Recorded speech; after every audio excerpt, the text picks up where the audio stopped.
प्यारे प्यारे बच्चों सत श्री अकाल।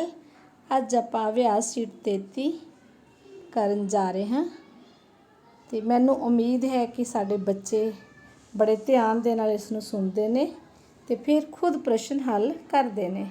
हाँ जी, सब तो पहला आप की करांगे बच्चों पंजाबी का पैरा पढ़ांगे रोज़ की तरह तो फिर असी प्रश्नों की छांटी करांगे। हाँ जी, विशा पंजाबी। दुशहरे दियां छुट्टियां सन, मैं ते मेरियां सहेलियां ने पिकनिक जाण दी योजना बनाई। अगली सवेर सब सहेलियां अपने अपने घरों कुछ ना कुछ खाण नूं लै आईयां ते असी साइकिल ते 22 सैक्टर तो सुखना झील पहुँच गईयां। सब तो पहला झील के नज़ारे लैके असी रस्सी टप्पी अते लुकन मिट्टी ते छूहण छुहाई खेडियां। थक के असी चटाई ते बैठ के कड़ी चावल पूरियां छोले खीर अते फल खाधे। ताश अते लूडो खेडी। रीतू ने पंजाबी गीत गाया अते प्रीति ने गज़ल सुनाई। अमन ने टप्पे अते बोलियां सुनाईयां। झील विच किश्ती राहीं सैर करन दा मज़ा ही वखरा सी। घर जाण तो पहलां असी आइसक्रीम खाधी, फिर अपना अपना समान लैके साइकिल स्टैंड तो साइकिलां लईयां अते खुशी खुशी अपने अपने घर पहुँच गईयां। सहेलियां नाल मनाई पिकनिक दा अपना ही आनंद हुंदा है। मैनू ये पिकनिक हमेशा याद रहेगी।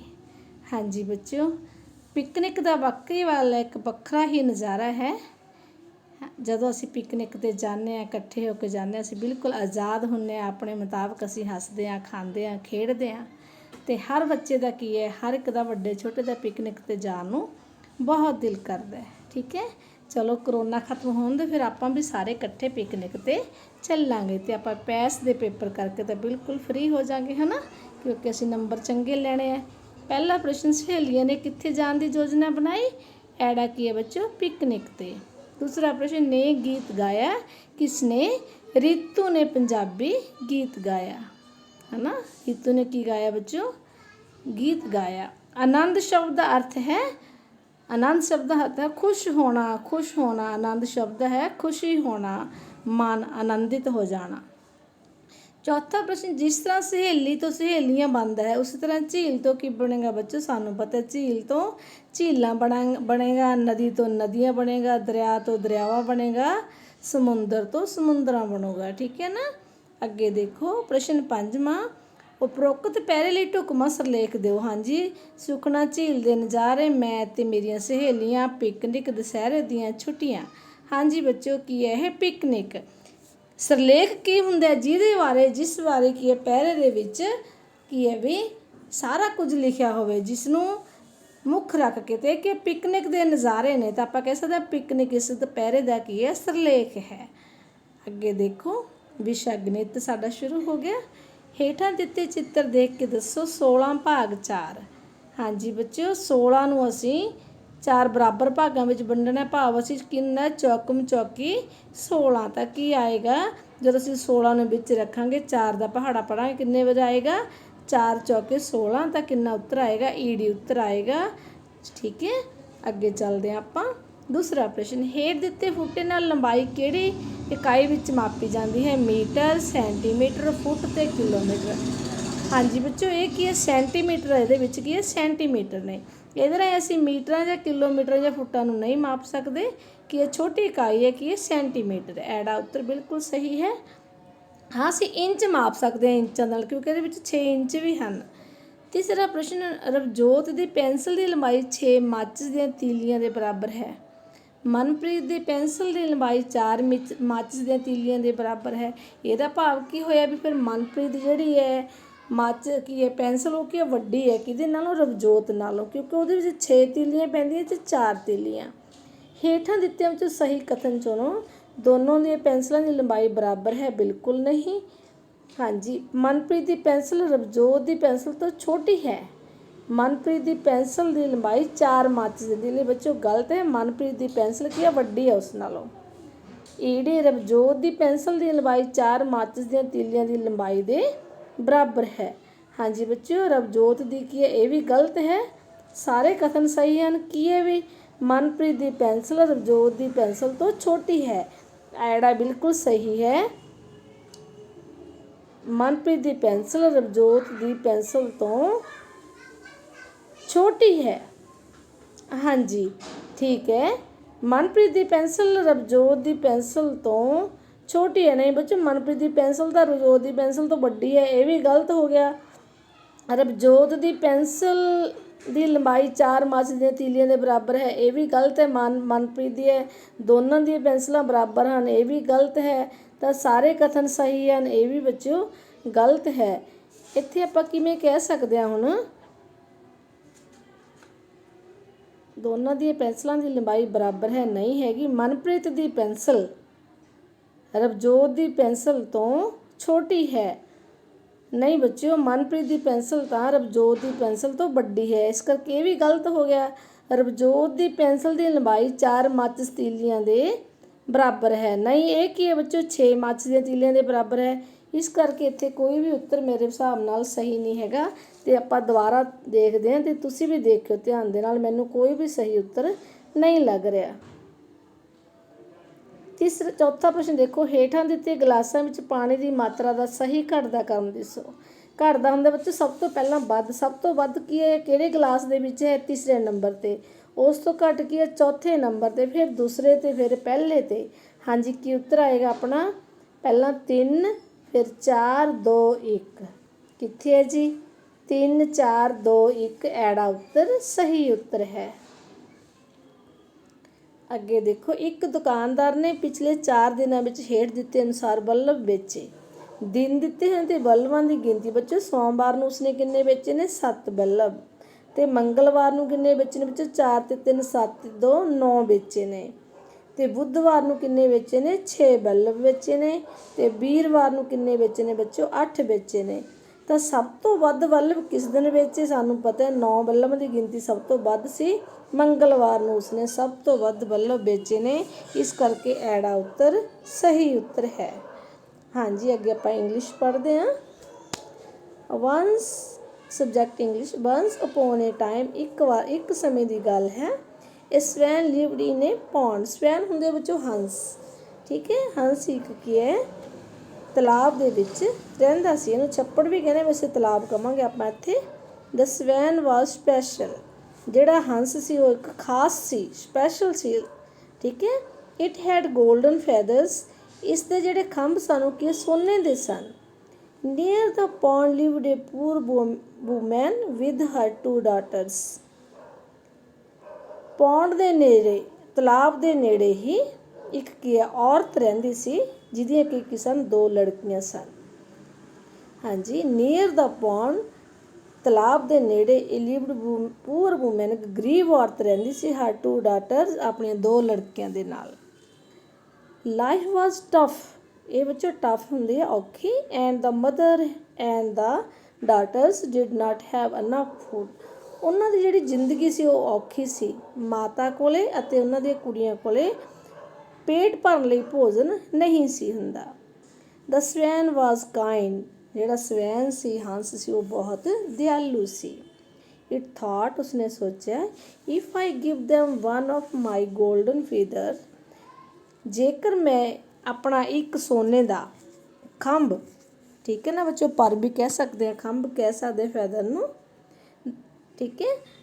ਦ mother can sell it and buy food and clothes for herself and her daughters, ਜੇਕਰ ਮੈਂ ਇੱਕ ਸੋਨੇ ਦਾ ਆਪਣਾ ਖੰਭ ਇਸ ਔਰਤ ਨੂੰ ਦੇ ਦੇਵਾਂ ਤਾਂ ਇਹ ਵੇਚ ਕੇ ਆਪਣੇ ਲਈ ਅਤੇ ਆਪਣੀਆਂ ਲੜਕੀਆਂ ਲਈ ਭੋਜਨ ਅਤੇ ਕੱਪੜੇ ਖਰੀਦ ਸਕਦੀ ਹੈ, ਠੀਕ ਹੈ। So the swan flew to the roof of the poor woman's hut, ਇਸ ਕਰਕੇ ਹੰਸ ਕੀ ਹੈ, ਉੱਡ ਕੇ ਉਸ ਗਰੀਬ ਔਰਤ ਦੀ ਘਰ ਦੀ ਝੋਪੜੀ ਕੇ ਛੱਤ ਉੱਤੇ ਜਾ ਬੈਠਾ। ਦ ਸਵੈਨ ਫਲੂ, ਉੱਡਿਆ ਅਤੇ ਜਾ ਕੇ ਉਹ ਉਸ ਔਰਤ ਦੀ ਝੋਪੜੀ ਦੀ ਛੱਤ 'ਤੇ ਜਾ ਬੈਠਿਆ। ਪ੍ਰਸ਼ਨ ਕੁਛ ਹੈਗਾ, ਫਸਟ ਹੈਗਾ, ਹੂ ਲਿਵਡ ਇਨ ਦਾ ਪੌਂਡ, ਕੌਣ ਰਹਿੰਦਾ ਸੀ ਬੱਚੋ, ਸਵੈਨ, ਹੰਸ ਰਹਿੰਦਾ ਸੀ। Second question, the swan had dash black white golden, ਕੀ ਹੈ, ਸੋਨੇ ਦੇ ਉਸਦੇ ਖੰਭ ਸਨ। ਤੀਸਰਾ ਕੁਐਸਚਨ, ਹਾਂਜੀ ਇੱਥੇ ਕਿਸ ਚੀਜ਼ ਆਨਸਰ ਆ ਜਾਏਗਾ। ਤੀਸਰਾ question, fill in the blank with suitable word, ਖਾਲੀ ਥਾਂ ਦੇ ਵਿੱਚ ਆਪਾਂ ਸਹੀ ਸ਼ਬਦ ਚੁਣਨੇ। ਦ ਵੂਮਨ ਵਾਜ਼ ਕੀ ਸੀ ਬੱਚੇ, ਪੂਅਰ, ਔਰਤ ਕੀ ਸੀ, ਗਰੀਬ ਸੀ, ਗਰੀਬ ਸੀ। Choose the correct statement. The woman lived with their daughters. ਹਾਂਜੀ ਬੱਚੋ, देयर नहीं हर ਡਾਟਰਸ ਆਏਗਾ, ਹੈ ਨਾ। The woman lived with her daughters. ਹਾਂਜੀ ਕੀ ਆਏਗਾ ਵੀ, ਉਹ ਆਪਣੀਆਂ ਵਿਦ ਹਰ 2 ਡਾਟਰਸ, ਉਹ ਆਪਣੀਆਂ ਲੜਕੀਆਂ ਨਾਲ ਰਹਿੰਦੀ ਸੀ। ਇਹ ਕੀ ਵੀ ਸਹੀ ਹੈ। The woman lived with her daughters, ਉਹ ਆਪਣੀਆਂ ਲੜਕੀਆਂ ਨਾਲ ਰਹਿੰਦੀ ਸੀ।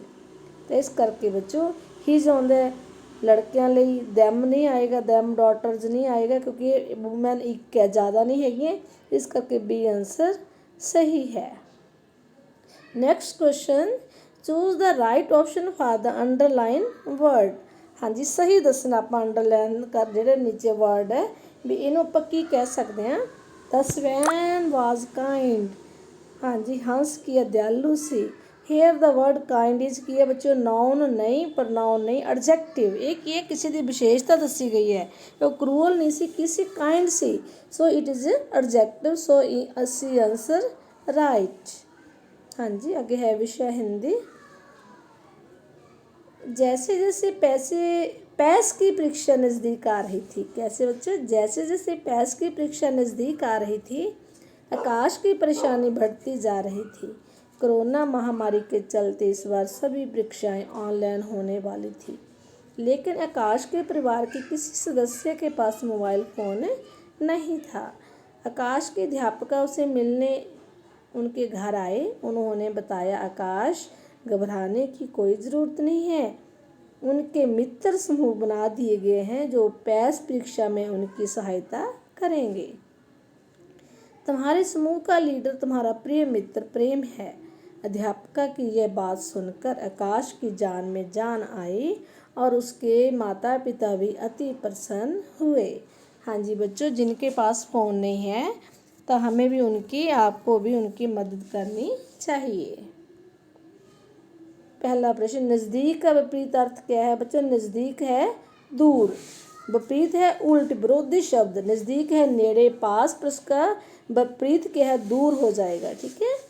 दूसरा प्रश्न, इन दिनों कौन कौन सी महामारी फैली हुई है बच्चों। Polio, dengue, corona. कौन सी बीमारी फैली हुई है महामारी, कोरोना। तीसरा प्रश्न, आकाश परेशान क्यों था। मित्र से ना मिलने के कारण, मोबाइल फ़ोन ना होने के कारण, अध्यापिका के घर आने पर पैसे नहीं थे। हाँ जी, मोबाइल फ़ोन ना होने के कारण, क्योंकि उनके पास एंड्रॉयड फ़ोन नहीं था, इसलिए वो पैस की पेपर ना देने के कारण क्या था भी, उदास था। सेकंड क्वेश्चन, ऑप्शन सही आंसर है। प्रश्न चौथा, जान में जान आई तुम्हारे मुहावरे का क्या अर्थ है। मन को चैन आना। बिल्कुल बच्चों, सुख मिलना। जान में जान आना, सुख मिलना, निश्चिंत होना, सभी कथन सही है। मन को चैन आना भी हो सकता है, सुख मिलना भी हो सकता है, निश्चिंत होना भी ठीक है, सभी कथन सही है। चौथा आंसर बिल्कुल सही है, इनका अर्थ सभी है। पांचवा प्रश्न, समूह का लीडर किसे बनाया गया था। अध्यापिका को, आकाश को, घर के किसी सदस्य को, प्रेम को।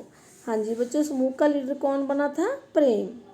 ठीक है, प्रेम ने सभी बच्चों के, अपने ग्रुप के बच्चों को पैस के पेपर दिलाने थे। हाँ जी, ਅੱਗੇ ਚੱਲਦੇ ਆਪਾਂ ਵਾਤਾਵਰਨ ਦੇ ਵਿੱਚ, ਜਿੱਥੋਂ ਕਿ ਅਸੀਂ ਰੋਜ਼ ਦੇਖਦੇ ਹਾਂ ਕਿ ਬਹੁਤ ਸਾਰੀਆਂ ਕਿ ਸਾਡੇ ਨਿੱਜੀ ਜ਼ਿੰਦਗੀ ਦੇ ਨਾਲ ਜਿਹੜੀਆਂ ਨੇ ਘਟਨਾਵਾਂ ਹੁੰਦੀਆਂ ਨੇ, ਅਸੀਂ ਬਹੁਤ ਕੁਝ ਸਿੱਖਦੇ ਹਾਂ। ਰਾਜੂ ਨੇ ਗੁਲਾਬ ਦੇ ਪੌਦੇ ਤੋਂ ਲਗਭਗ ਦਾਤਣ ਜਿੰਨੀ ਮੋਟੀ ਟਾਹਣੀ ਕੱਟ ਕੇ ਜ਼ਮੀਨ ਵਿੱਚ ਲਗਾ ਦਿੱਤੀ। ਕੁਝ ਦਿਨਾਂ ਬਾਅਦ ਇਸ ਵਿੱਚ ਕੀ ਤਬਦੀਲੀ ਆਵੇਗੀ। ਇਹ ਟਾਹਣੀ ਸੁੱਕ ਜਾਵੇਗੀ, ਨਹੀਂ। ਇਹ ਟਾਹਣੀ ਜ਼ਮੀਨ ਵਿੱਚ ਦੱਬ ਜਾਵੇਗੀ, ਬਿਲਕੁਲ ਨਹੀਂ। ਇਸ ਟਾਹਣੀ ਉੱਤੇ ਪੱਤੇ ਨਿਕਲ ਕੇ ਪੌਦਾ ਬਣ ਜਾਵੇਗਾ। ਤੀਸਰਾ ਉਤਰ ਬਿਲਕੁਲ ਸਹੀ ਹੈ ਬੱਚੋ। ਜੇਕਰ ਅਸੀਂ ਗੁਲਾਬ ਦੀ ਕਿਸੇ ਟਾਹਣੀ ਨੂੰ ਕੀ ਹੈ ਵੀ ਦਬਾ ਦਿੰਦੇ ਹਾਂ ਤਾਂ ਕੀ ਹੈ, ਉਹ ਥੋੜ੍ਹੇ ਟਾਈਮ ਬਾਅਦ ਦੇ ਵਿੱਚ ਕੀ ਹੈ, ਉਹ ਇੱਕ ਪੌਦੇ ਦਾ ਕੀ ਹੈ, ਬੂਟੇ ਦਾ ਰੂਪ ਲੈ ਲੈਂਦੀ ਹੈ। ਤੀਸਰਾ ਉੱਤਰ ਬਿਲਕੁਲ ਸਹੀ ਉੱਤਰ ਹੈ। ਅੱਗੇ, ਤੁਸੀਂ ਬਾਜ਼ਾਰ ਵਿੱਚ ਮੁਰੱਬਾ ਖਰੀਦਣ ਸਮੇਂ ਡੱਬੇ ਉੱਤੇ ਦੇਖਿਆ ਕਿ ਉਸਦੇ ਖਰਾਬ ਹੋਣ ਦੀ ਮਿਤੀ ਲੰਘ ਗਈ ਹੈ। ਅਜਿਹੇ ਵਿੱਚ ਤੁਸੀਂ ਕੀ ਕਰੋਗੇ। ਮੁਰੱਬਾ ਖਰੀਦ ਲਵੋਗੇ, ਨਹੀਂ, ਬਿਲਕੁਲ ਗਲਤ ਹੈ। ਮੁਰੱਬਾ ਖਰਾਬ ਨਹੀਂ ਹੁੰਦਾ, ਇਸ ਲਈ ਮਿਤੀ ਨਾ ਲਿਖਣ ਦੀ ਸਲਾਹ ਦੇਵੋਗੇ, ਬਿਲਕੁਲ ਗਲਤ ਹੈ। ਤੀਸਰਾ, ਖਰਾਬ ਹੋਣ ਦੀ ਮਿਤੀ ਲੰਘੀ ਹੋਣ ਕਾਰਨ ਇਹ ਮੁਰੱਬਾ ਨਹੀਂ ਖਰੀਦੋਗੇ। ਹਾਂਜੀ ਬੱਚਿਓ, ਅਸੀਂ ਕਿਉਂਕਿ ਡੇਟ ਐਕਸਪਾਇਰ ਹੋ ਚੁੱਕੀ ਹੈ, ਠੀਕ ਹੈ, ਇਸ ਕਰਕੇ ਖਾਣ ਲਈ ਵੀ ਸਿਹਤ ਲਈ ਖਰਾਬ ਹੋਏਗਾ। ਤਾਂ ਤੀਸਰਾ ਉੱਤਰ ਬਿਲਕੁਲ ਸਹੀ ਹੈ, ਖਰਾਬ ਹੋਣ ਦੀ ਮਿਤੀ ਲੰਘੀ ਹੋਣ ਕਾਰਨ ਇਹ ਮੁਰੱਬਾ ਨਹੀਂ ਖਰੀਦੋਗੇ, ਅਸੀਂ ਨਹੀਂ ਖਰੀਦਾਂਗੇ। ਅਗਲਾ ਪ੍ਰਸ਼ਨ ਦੇਖੋ, ਤੀਸਰਾ ਮਨਾਇਆ ਜਾਣ ਵਾਲਾ ਦਿਨ ਤੇ ਮਿਤੀ। ਵਿਸ਼ਵ ਵਾਤਾਵਰਣ ਦਿਵਸ ਬੱਚੋ 5 ਜੂਨ ਨੂੰ ਮਨਾਇਆ ਜਾਂਦਾ, ਯਾਦ ਰੱਖਣਾ ਹੈ ਕਿਉਂਕਿ ਜ਼ਰੂਰੀ ਨਹੀਂ ਵੀ ਆਪਾਂ ਨੂੰ ਕਿਹੜਾ ਪ੍ਰਸ਼ਨ ਪੁੱਛ ਲੈਣ। ਧਰਤੀ ਦਿਵਸ 22 ਅਪ੍ਰੈਲ ਨੂੰ ਮਨਾਇਆ ਜਾਂਦਾ ਹੈ। ਅੰਤਰਰਾਸ਼ਟਰੀ ਬਾਘ ਦਿਵਸ ਕੀ ਹੈ? 29 ਜੁਲਾਈ ਨੂੰ, ਕਿਉਂਕਿ ਸਾਡਾ ਬਾਘ ਕੀ ਹੈ? ਸਾਡਾ ਨੈਸ਼ਨਲ ਕੀ ਹੈ? ਐਨੀਮਲ ਹੈ। ਸੰਕਟਮਈ ਜੰਤੂ ਦਿਵਸ ਕੀ ਹੈ? 20 ਮਈ ਨੂੰ। ਹਾਂਜੀ, ਸਾਰਣੀ ਦੇਖਦੇ ਹੋਏ ਦੱਸੋ ਕਿ ਭਾਰਤ ਦੇ ਰਾਸ਼ਟਰੀ ਜਾਨਵਰ ਸੰਬੰਧੀ ਕਿਹੜਾ ਦਿਵਸ ਕਿਸ ਮਿਤੀ ਨੂੰ ਮਨਾਇਆ ਜਾਂਦਾ ਹੈ? ਹਾਂਜੀ, ਸਾਨੂੰ ਪਤਾ ਹੈ ਅੰਤਰਰਾਸ਼ਟਰੀ ਬਾਘ ਦਿਵਸ ਕੀ ਹੈ? 29 ਜੁਲਾਈ ਨੂੰ। ਅੰਤਰਰਾਸ਼ਟਰੀ ਬਾਘ ਦਿਵਸ ਕੀ ਹੈ? 29 ਜੁਲਾਈ ਨੂੰ, ਬਿਲਕੁਲ ਸਹੀ ਹੈ ਬੱਚੋ ਇਹ। ਅੰਤਰਰਾਸ਼ਟਰੀ ਬਾਘ ਦਿਵਸ 22 ਅਪ੍ਰੈਲ ਬਿਲਕੁਲ ਗਲਤ ਹੈ, ਧਰਤੀ ਦਿਵਸ ਹੈ। ਸੰਕਟਮਈ ਦਿਵਸ ਕੀ ਹੈ ਵੀ ਇਹ ਬੱਚੇ ਉਹ ਨਹੀਂ, ਇਹ ਕੀ ਹੈ? 20 ਮਈ ਨੂੰ ਹੈ ਅੰਤਰਰਾਸ਼ਟਰੀ ਬਾਘ ਦਿਵਸ, 20 ਮਈ। ਇਹ ਵੀ ਗਲਤ ਹੈ ਬੱਚੋ, ਅੰਤਰਰਾਸ਼ਟਰੀ ਬਾਘ ਦਿਵਸ ਕੀ ਹੈ? 29 ਜੁਲਾਈ, ਸਾਡਾ ਪਹਿਲਾ ਉੱਤਰ ਬਿਲਕੁਲ ਸਹੀ ਹੈ। ਇਸ ਤੋਂ ਬਿਨਾਂ ਵੀ ਸਾਨੂੰ ਪੈਸ ਦੇ ਵਿੱਚ ਵਾਤਾਵਰਨ ਕੀ ਹੈ ਦਿਵਸ ਬਣਾ ਪੁੱਛ ਸਕਦੇ ਹਾਂ, ਧਰਤੀ ਦਿਵਸ ਪੁੱਛ ਸਕਦੇ ਨੇ, ਸੰਕਟਮਈ ਦਿਵਸ ਪੁੱਛ ਸਕਦੇ ਨੇ, ਫਿਰ ਅਸੀਂ ਧਿਆਨ ਦੇ ਨਾਲ ਉੱਤਰ ਇੱਧਰੋਂ ਦੇਖ ਕੇ ਦੱਸ ਸਕਦੇ ਹਾਂ। ਅਗਲਾ ਪ੍ਰਸ਼ਨ ਚੌਥਾ, ਇਹ ਇੱਕ ਯੁੱਧ ਕਲਾ ਦਾ ਨਮੂਨਾ ਹੈ। ਇਸ ਵਿੱਚ ਇੱਕ ਡੰਡੇ ਦੀ ਢਾਲ ਦੀ ਵਰਤੋਂ ਕੀਤੀ ਜਾਂਦੀ ਹੈ। ਇਸ ਦਾ ਮੰਤਵ ਵਿਰੋਧੀ ਉੱਤੇ ਵਾਰ ਕਰਨਾ ਹੈ, ਉਸ ਨੂੰ ਰੋਕਣਾ ਹੈ। ਇਸ ਨੂੰ ਡੈਸ਼ ਦੇ ਨਾਂ ਨਾਲ ਜਾਂਦਾ ਹੈ ਯੁੱਧ ਕਲਾ ਦਾ ਨਮੂਨਾ। ਹਾਂਜੀ ਬੱਚੋ, ਯੁੱਧ ਕਲਾ ਦਾ ਨਮੂਨਾ। ਇਹਨੂੰ ਜੰਗੀ ਹੁਨਰ ਕਿਹਾ ਜਾਂਦੇ, ਗੱਤਕੇ ਨੂੰ। ਲੜਾਈ ਨਹੀਂ, ਤੀਰ ਅੰਦਾਜ਼ੀ ਨਹੀਂ ਬੱਚੋ, ਇਹ ਕੀ ਹੈ? ਯੁੱਧ ਕਲਾ ਹੈ ਨਾ, ਕਿਉਂਕਿ ਇੱਕ ਯੁੱਧ ਕਲਾ ਦਾ ਨਮੂਨਾ ਹੈ, ਇਸ ਨੂੰ ਯੁੱਧ ਕਲਾ ਕਹਿ ਸਕਦੇ ਹਾਂ ਆਪਾਂ। ਅੱਗੇ ਪੰਜਵਾਂ ਪ੍ਰਸ਼ਨ, ਜਿਮਨਾਸਟਿਕ ਖੇਡ ਵਿੱਚ ਤੁਸੀਂ ਖਿਡਾਰੀਆਂ ਨੂੰ ਉੱਚੀ ਅਤੇ ਪੁੱਠੀਆਂ ਸਿੱਧੀਆਂ ਛਾਲਾਂ ਮਾਰਦੇ ਦੇਖਿਆ ਹੋਵੇਗਾ। ਖਿਡਾਰੀ ਹੋਰ ਵੀ ਕਈ ਤਰ੍ਹਾਂ ਦੇ ਕਰਤੱਵ ਵੀ ਦਿਖਾਉਂਦੇ ਹਨ। ਪੁਰਾਣੇ ਸਮੇਂ ਵਿੱਚ ਅਜਿਹੇ ਕਰਤੱਵ ਦੇਖਣ ਨੂੰ ਮਿਲਦੇ ਸਨ। ਇਹਨਾਂ ਨੂੰ ਕੀ ਕਿਹਾ ਜਾਂਦਾ ਸੀ ਬੱਚੋ? ਬਾਜ਼ੀਗਰ ਦੀ ਬਾਜੀ, ਬਿਲਕੁਲ ਸਹੀ ਹੈ, ਪਹਿਲਾ ਉੱਤਰ ਹੀ ਬਾਜ਼ੀਗਰ ਦੀ ਬਾਜੀ ਕਹੀ ਜਾਂਦੀ ਹੈ। ਬਲਦਾਂ ਦੀ ਦੌੜ ਦੇ ਵਿੱਚ ਬੱਚੋ ਬਲਦਾਂ ਨੂੰ ਭਜਾਇਆ ਜਾਂਦਾ ਹੈ ਅਤੇ ਅਖਾੜੇ ਦੀਆਂ ਕੁਸ਼ਤੀਆਂ ਵਿੱਚ ਘੋਲ ਹੁੰਦੇ ਹਨ। ਘੋੜਿਆਂ ਦੀ ਨਾਚ ਵਿੱਚ ਬੱਚੋ ਇਹ ਕੀ ਘੋੜਿਆਂ ਦਾ ਨਾਚ ਹੁੰਦਾ ਇਸ ਵਿੱਚ, ਅਤੇ ਇਸ ਕਰਕੇ ਜਿਹੜਾ ਸਾਡਾ ਕੀ ਹੈ ਵੀ ਉੱਚੀਆਂ ਪੁੱਠੀਆਂ ਛਾਲਾਂ ਦੇ ਵਿੱਚ ਕੀ ਹੈ ਵੀ ਬਾਜ਼ੀਗਰ ਦੀ ਬਾਜੀ, ਬਿਲਕੁਲ ਸਹੀ ਉੱਤਰ ਹੈ। ਪਲੀਜ਼ ਮੈਂ ਤੁਹਾਨੂੰ ਰੋਜ਼ ਕਹਿੰਦੀ ਹਾਂ ਕਿ ਤੁਸੀਂ ਪੂਰੀ ਵੀਡੀਓ ਧਿਆਨ ਨਾਲ ਦੇਖਿਆ ਕਰੋ, ਕਿਉਂਕਿ ਜ਼ਰੂਰੀ ਨਹੀਂ ਵੀ ਇਹੀ ਉੱਤਰ ਆਉਣਗੇ। ਸਾਨੂੰ ਕੀ ਹੈ ਪੂਰੇ ਜਿੰਨੇ ਵੀ ਇਹਦੇ ਵਿੱਚ ਆਪਸ਼ਨ ਦਿੱਤੇ ਹੁੰਦੇ ਨੇ, ਕੋਈ ਵੀ ਅਲੱਗ ਤਰ੍ਹਾਂ ਦਾ ਕੁਐਸਚਨ ਆ ਕੇ ਇਹਨਾਂ ਦੇ ਉੱਤਰ ਆ ਸਕਦੇ ਨੇ। ਮੈਨੂੰ ਉਮੀਦ ਹੈ ਕਿ ਤੁਸੀਂ ਮੇਰਾ ਕਹਿਣਾ ਜ਼ਰੂਰ ਮੰਨਦੇ ਹੋਵੋਗੇ। ਚਲੋ ਬੱਚਿਓ, ਠੀਕ ਹੈ, ਮਿਲਦੇ ਹਾਂ ਕੱਲ੍ਹ ਫਿਰ। Okay bye, have a nice day.